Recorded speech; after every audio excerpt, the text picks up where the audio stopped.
얼른 생각하지 못하면 얼른 생각이 아마 목자들이었을 거야. 아마 동방박사들일 거야. 그렇게 생각하기 쉽지만 그러나 사실은 맨 처음 소식 듣는 사람은 본문에서 읽으신 것처럼 누굽니까? 마리아였습니다.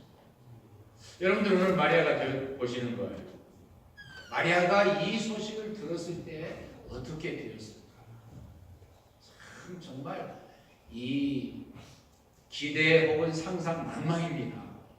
말도 안 되는 이야기를 지금 하고 있잖아요. 그런데도 그것이 하나님의 위대한 능력이고 은혜고 축복이라는 거예요. 오늘 여러분들과 저는 이 말씀 속에서 하나님의 능력과 위대하심과 축복이 뭔지 다시 한번 정립했으면 좋겠습니다. 할렐루야. 그래서 첫 번째 제가 말씀을 언급하고자 하는 것은 그녀의 신앙입니다. 사람들은 그녀가 매우 어렸다고 그렇게 판단을 하지요. 15살 정도 더 어리게 보는 사람들도 있어요. 더 어린 여자가 아이를 낳더니 어떻게 됐을까요? 참 상상하기 어려운가 봐요. 많아야만 16, 17살. 그러니까 아까 전에 나갔던 우리 중고등학교 여학생들 13살이면 이제 막 중학교 1학년. 물론 그 당시에는 좀 조언도 하고 성숙하고 그럴 수 있었겠지만 하여튼 어린 사람. 그런데 그녀가 신앙이 대단하십니다. 하나님이 찾아오셨습니다. 천사를 통해서 말씀으로 찾아오셨죠. 마리아야, 내가 하나님께 은총을 받은 사람이고 그리고 하나님 너와 함께 하신다. 보통 여러분들이 그런 말씀을 들으셨을 때에 하나님이 너에게 은총을 베푸시고 내가 은혜 받은 사람이고 그리고 하나님이 너와 함께 하신다. 그렇게 말씀하면 대개 얼른 생각나는 게 뭐예요? 이제야말로 내 기도가 응답되게. 이제야말로 내 소원이 이루어지는구나. 이제는 내가 말이야 우리 집안도 좀 번듯한 집안이 되고 좀 명문 가정도 되고 출세하고 사람들이 우러러보는 가정이 되는 것 같아. 그렇게 생각하기 쉽죠. 그렇죠? 저 설교 준비하면서 그 생각이 나왔어요. 하나님 여러분들에게 나타나셔서 여러분들에게 축복하기를 하나님께 은혜를 받은 자야 평안할지어다. 하나님이 너와 함께 하신다. 그때 속에 나타나는 생각이 뭐예요? 이제는 내가 정말 이곳에 다 하고 이제는 출세하고 이제는 정말 보라는 것이 떵떵거리며 살게 해주실래나 봐. 그렇게 생각하기 쉽죠. 네, 여러분들 너무 경건하셔서 그런 생각을 하시지 않는가요? 저라면 그렇게 생각했을 것 같아요. 성탄 앞에 놓고 찬양도 그렇게 해주셨습니다만 어린아이로 오시고 십자가를 지고 오시고 구속주로 오시고 참 생각만 하면 참 눈물이 나고 가슴이 메어지는 그런 성탄의 거룩함이잖아요. 그것을 깊이 묵상하는 여러분들과 저로서는 마리아에게 찾아와서 천사를 통해서 주셨던 하나님 말씀 들을 때 우리도 하나님이 그렇다고 한다면은 나에게 은혜를 입혀주시고 하나님 나와 함께 하신다면 내가 가장 원하는 게 무엇이어야 되는가 생각할 수 있어야 돼요. 결론이 뭡니까? 결론이 뭡니까? 하나님이 너와 함께 하셔. 하나님 너에게 은총을 주실 거야. 그러고서 하는 말이 네가 잉태해서 아들을 낳아. 이게 말이 안 되는 이야기죠. 말이 안 되는 이야기. 우리 흔히 많이 듣고서 의뢰의 그러려니 생각해서 그런 거지만은 그래서 여러분들과 제가 이 묵상하는 시간이 많이 필요하다는 이유가 바로 거기에 있습니다. 좀 깊이 묵상해보는 거예요. 내가 마리아가 되어보는 거예요. 그때 당시 상황으로 가보는 거예요. 주위 환경과 그때 가난하고 찌들리고 어렵고 멸시당하고 천대받고 나사렛이 얼마나 우스운 동네입니까? 그래서 나다나엘이 연복음 1장에서 이미 수요일에 강의를 들으셨습니다. 무슨 나사렛에서 서는 것이나 우습기 짝이 여기던 동네예요. 그게 얼마나 마리아가 어린 사람이었지만 하나님을 가지고 살았어요. 믿어주고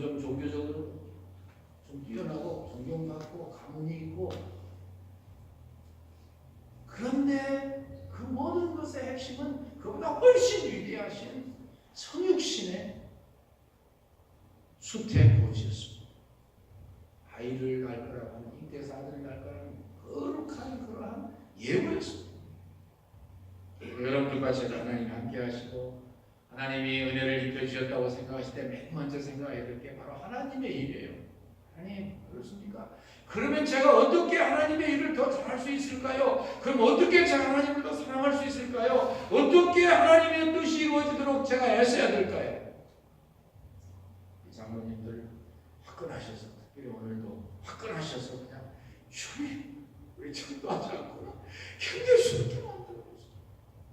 그렇게 될 줄로 믿습니다. 마음을 앞에서 전진하면 되는 거예요. 특별히 성탄절에 우리가 이 마리아를 생각하면서 좀 마음의 깊이를 가져야 돼요. 여러분들 생각해 보세요. 하나님의 일이 사람이 없다고 안 될 것은 없지요.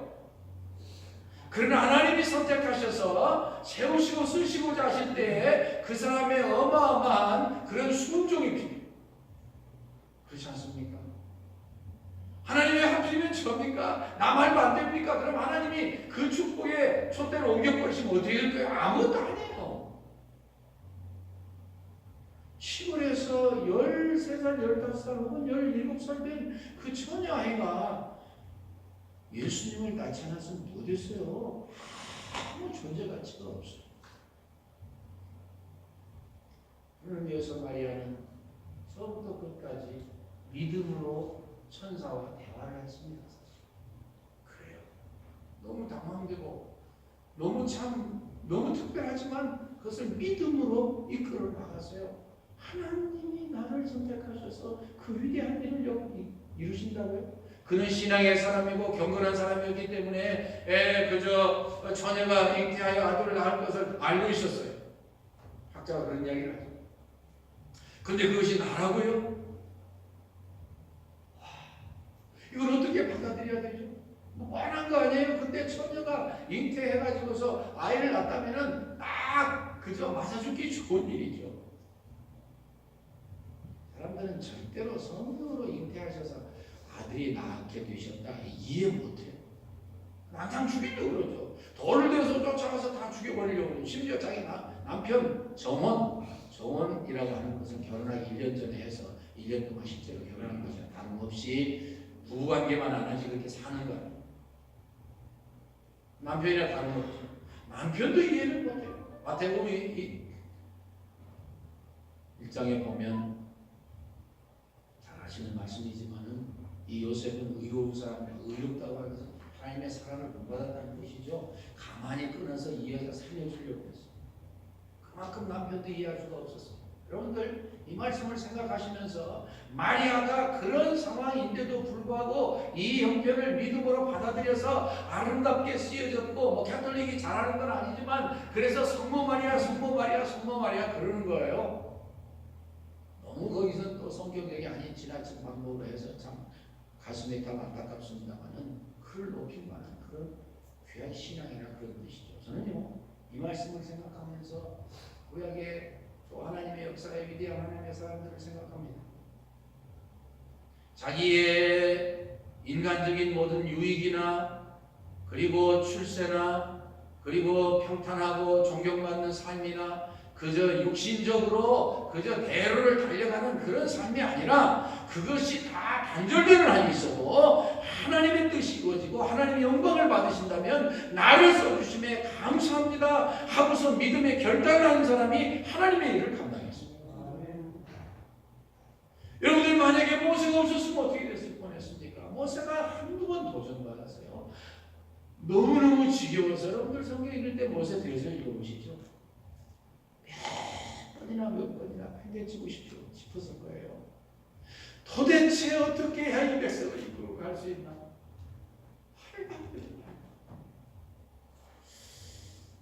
우리도 똑같다 생각을 하지만은 이스라엘 백성들 치고서 어쩌면 그렇게 끝까지 반하고 끝까지 의심하고 끝까지 원망하고 끝까지 도전해요. 가나안 들어가기 전까지 광야에서 다 쓰러졌죠. 여호수아가 과연 말입니다. 모세가 없었으면 모세가 믿음으로 일을 감당하지 않고 모세가 눈물과 기도로 하나님 앞에 엎드리지 않았으면요 그들의 후손 2세들마저 가나안에 절대 들어갈 수가 없었습니다. 다윗이 없었으면 어떻게 됐을까요? 사울왕이 인간적으로 사로잡혀가지고서 그저 인간적으로 나라를 이끌고 패망시킬 때 다윗이 없었으면 어떻게 했겠어요? 뿐만 아니라 그 유명한 다니엘, 그가 없었으면은 포로로 잡혀가서 하나님의 영광이 땅에 떨어졌을 때에 하나님의 영광을 드높이는 그런 일을 누가 감당했을 거냐? 사드락 메삭 아벤느고 그리고 에스더 다 마찬가지예요. 나중에 일이 다 지난 다음에 참 위대한 일을 했다, 정말 훌륭한 사람이다, 우리 존경해야 돼, 그러지만 막상 그가 그 일을 당할 때 매일 매순간 얼마나 애너나해서 했겠어요. 얼마나 당황되고 얼마나 고통스럽고 얼마나 힘들었겠어요. 여러분, 그런데 그렇게 주님이 주실 때에, 주님이 감당할 수 있는 것만 주신다고 믿을 때에, 하나님이 함께 하시니까 내가 할 수 있다고 믿고 믿음으로 나갈 때 하나님의 위대한 역사는 이루어지는 거예요. 저는 이렇게 글들을 대하다가 바로 20년 전에 얼마 안 됐더라고요. 프랑스 키퍼스 무브먼트 아시죠? 약속을 지키는 사람, 전 세계로 유명했습니다. 근데 제가 어떤 기록을 보니까는요, 바로 20년 전에 20년 전에 워싱턴에서 약 한 100여만 명이 모여가지고요, 남자들이 그동안 남자 교인들이, 여자들은 안 끼워졌어요. 무슨 의미가 있었는데 그 사람들이 모여가지고 아버지로서 자녀들을 양육하는 것을 우습게 여기고 함부로 취급하고 함부로 생각하고, 그리고 외도를 하고 불륜을 저지르고 인종차별을 하고 뭐 이런 그 약속을 지키지 못하고 이런 것들에 대해서 회개하기 시작했습니다. 빌 맥카튼이라고 하는 그 풋볼 코치가 중심이 돼가지고서 조직을 해서 밀고 나갔는데, 하나님이 희생과 앞장선 헌신과 그리고 하나님 앞에서 마땅히 회개해야 된다고 하는 그러한 설정 의식을 가지고 하나님 앞에 바로 서기 시작하니까 무려 100여만 명이 워싱턴에서 모여가지고, 물론 50개국에서 다 왔고 세계 62개국에서 왔다고 이렇게 기록이 되어 있더라고요. 100만 명이 행진을 하면서 눈물을 흘리면서 무릎을 꿇으면서 회개하면서 그 위대한 역사를 일으켰던 것을 제가 다시 한번 생각했습니다. 그것 때문에 미국이 타락의 발걸음을 주춤할 수 있었고, 다시 하나님을 바라볼 수 있었고, 하나님께로 돌아오는 그런 운동이 있었다는 것이 얼마나 우리에게 큰 희망이 되고 위로가 됐는지 모릅니다. 여러분, 성탄을 대할 때에 여러분들이나 저나 마음에 어깨를 내밀고 어떻게 하면 더 정중하게, 어떻게 하면 더 경건하게, 어떻게 하면 더 신중하게 맞이할까 생각하지. 믿음으로 해야. 믿음은 뭐예요? 나를 위하는 게 아니라 하나님을 위하는 것이고, 하나님의 영광을 위하는 것이고, 하나님의 나라를 위하는 것이고, 하나님의 의를, 뜻을 위하는 거예요. 내가 손해가 오고 기가 막힌 일이 생기고 말도 안 되는 일이 닥쳐진다 할지라도 하나님이 원하시면 하겠습니다. 두 번째는 마리아의 순종입니다. 여러분들 기가 막힌 찬스가 오고 놀라운 일이 생겨도, 나에게 놀라운 그런 기가 막힌 그런 기회가 와도 내가 그것을 순종으로 따라가지 않으면 내 것이 되지 않잖아요. 근데 마리아는 그것을 자기의 것으로 삼았습니다. 많은 학자들이 공동적으로 말하기를, 보통 우리가 읽을 때 내가 사내를 알지 못하는데 어떻게 이 일을 할 수 있습니까? 그것은 반항이고 저항인 걸로 생각했는데, 학자들이 거의 공동적으로 그게 아니라는 거예요. 이미 기정사실로 받아들이고 방법을 물었다는 거예요. 참 새로웠습니다. 저도 아직 성경을 아직 많이 못 물었죠. 마리아는 신앙으로 이 모든 것을 받아들이고 감사하고 기뻐하면서, 내가 사내를 알지 못하는데 그러면 어떻게 해야 되겠습니까? 성령으로 한다. 성령으로 하고, 그리고 지극히 높으신 분의 권능이 너에게 임하면 되는 거예요. 되는 거예요. 그 외에 여러 가지 자세한 말씀인지 여러분들이 말씀을 통해서 이해하셨습니다. 줄거리를 가지면 되는 거야. 마지막에 그가 뭐라고 했습니까? 주의 계집종이오니 말씀대로 되기를 원합니다. 선사장 가브리엘이 와가지고서 그와 대하면서 여러 가지 설명하고, 그리고 하실 분은 하나님의 아들이고 이 다윗의 일을 다 점할 것이고 야곱의 집을 세울 것이고 물론 이제 전 세계가 구원받을 것을 말씀했던 그런 말씀이겠죠. 하고 나서 맨 마지막에 주의 계집종이 오니 주님의 말씀대로 이루어지기를 바랍니다. 순종하는 이야기 듣고 기뻐서 돌아갔죠. 임무를 마쳤습니다. 우리에게 있어서 중요한 것은 우리가 말씀을 잘 아는 것도 중요하고 배우는 것도 중요하고 깨닫는 것도 중요하고 외우는 것도 중요하지만 실천하는 게 더 중요해요. 그래서 맨날 여러분들이 이 자리에서 그렇게 같이 장로님들과 함께 기도를 하는 거예요. 특별히 영어로 listening to the preaching is not getting information but transformation. 설교를 듣는 것은 그저 지식을 얻기 위해서 더 많은 것을 알기 위해서가 아니라 나의 생애를 변화시키기 위해서다. 얼마나 멋있는 말씀이에요? 그렇습니다. 맞습니다. 순종하실 때 우리에게 있어서 크리스마스를 대하는 가장 좋은 방법은 순종하는 거예요. 순종, 깨닫는 거. 어차피 이제까지 알았던 것이 우리에게 충분할지 모르죠. 근데 우리에게 필요한 것은 순종하는 거예요. 이제 순종하면 그 어느 해보다도 가장 의미 있는 크리스마스가 되리라고 믿습니다. 순종하면 어떻게 됩니까? 하나님의 기적이 나타나고 하나님의 역사가 나타나고 예수님이 오셔서 인류를 구원하시는 위대한 역사, 세계 사람들이 다 구원받고 지옥 같은 삶에서 벗어나서 주 용서 받고 천국 가고 천국을 누리는 위대한 삶이 이루어지잖아요. 여러분들 참 저는요 러시아에서 있었던 일을 다시 읽으면서 마음에 감동을 받았습니다. 포로 수용소에서 유대인 의사가 갇혔습니다.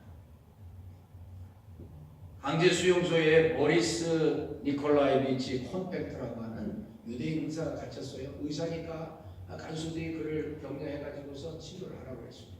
물론 자기들이 원하는 대로 치료하라는 거죠.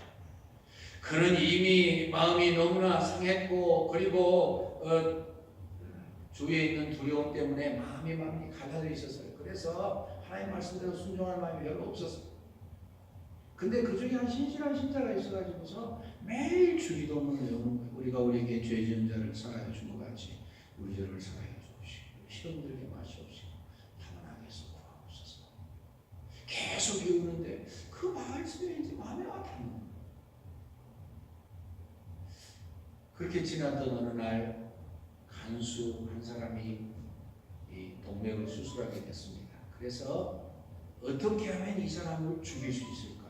적당히 수술하는 척하고 적당히 꿰매가지고 사흘 후에 터져가지고 죽게 만들자.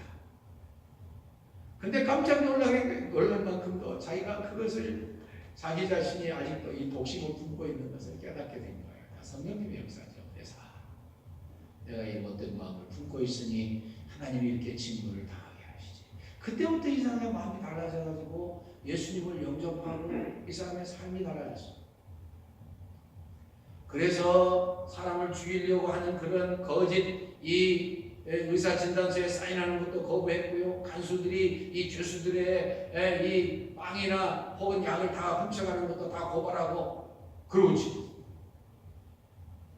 그러나 육감적으로 내가 이러다가 오래 못 살지 하는 생각을 하게 된 거예요. 그러던 어느 날 어떤 청년이 하나 와가지고서 예정한 수술을 했는데 보니까 너무너무 지쳐있고 너무너무 슬퍼하고 있는 거예요. 그래서 이 사람이 마취도 깨어나기 전에 자기가 뭘 느꼈는지 그날 밤에 이 사람을 데리고서는 열심히 자기가 믿은 예수님, 자기가 체험한 예수님을 열심히 전했어요. 그날 밤이 지난 후에 이 청년은 수술했던 청년이 깜짝 놀라서 주위가 너무 웃으면서 보니까 어저께 자기가 혼수 상태에서 다 깨어나기 전에 예수님을 그렇게 열심히 증거했던 이 의사 선생님이 망치로 두개골을 8번이나 맞아서 죽어 있는 거예요. 콘벨트는 죽었지만 그가 어려운 환경에서도 열정으로 순종하고 마음에 감동된 대로 전도했던 그 말씀은 그 청년에 그대로 박혀가지고 이 청년이 그 유명한 알렉산더 솔제니친입니다. 누군지 잘 모르시나요? 노벨상을 받은 사람입니다. 문학상을 받은 사람입니다. 그가 반체제 인사로서 그를 통해서 소련의 이 죄악상을 세계에 알리고 소련이 무너지는데 위대한 공헌을 했습니다. 알렉산더 솔전이치 유명한 문학가죠. 어떻게 해서 구원받았어요? 한 사람 콘벨트에 순종하고자 하는 실천 때문에 이 한 사람 죽어가면서 한 사람을 사는데 위대한 세계 역사를 바꾸는, 러시아를 무너뜨리는, 소련을 무너뜨리는 위대한 하나님의 사람이 됐어요. 한 말씀만 더 말씀드리고 싶습니다. 여러분, 어떻게 해야 도대체 그러면 우리가 아직도 뜬구름 같은 그런 삶이 아니라 내가 삶에서 구체적으로 어떻게 실천할 수 있을까? 한마디만 제가 더 하고 싶어서 시간을 찾아왔어요. 조지라더라고요. 하는 걸 조심해야 되겠죠. 저 잘못한 거 없어요. 네. 1963년부터 78년까지 15년 동안 자동차를 13,000대를 팔았습니다. 대단한 거죠. 계산을 해봤어요. 그랬더니 한 해에 860대 정도, 860대 한 해에. 그럼 한 달에는 몇 대나 팔았어요?